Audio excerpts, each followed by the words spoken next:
I mean, everyone has a role to play in a circular economy. If, Yep. if you look at a true circular economy, it cannot happen without regulations. It cannot happen without businesses, and it cannot happen without partnerships and different players in that space. So I think really regulations have a role to play in that and setting the level playing field. So if you have a federal law around EPRs, that sets a really level playing field for any industry that's trying to do business in the States. We know what we need to do. It's clear.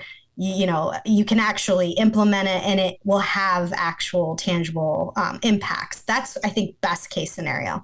Unfortunately, what we see though is this patchwork system coming out with the different state regulations. Yep. Each one is regulating different products, so they have different products in scope. Sometimes it's furniture, sometimes it's not. They're setting different thresholds of sales. There's different costs. There's different EPR systems in place. So some, again, may not even, your money, once you're submitting that money into the EPR program, it may not ever get back to the recyclers and the infrastructure that actually need the money to ensure that that product is getting recycled at end of life. So I think there's a lot of Wow. barriers there that are just not working well. And like I said, you can learn from what's happening in Europe right now. And that's what we're kind of seeing is like that money is going in from the OEMs like Steelcase. We're paying into these systems, but is it really actually going towards the infrastructure that's needed in order to support the recycling of products?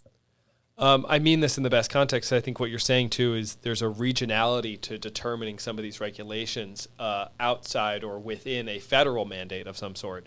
I think it's always so interesting to me when you talk about the certain power dynamics within those regions.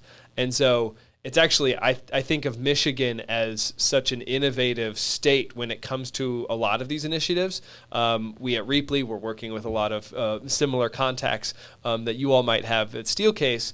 But it's so interesting how that identity in Michigan has formed towards a lot of these initiatives and pushing these initiatives.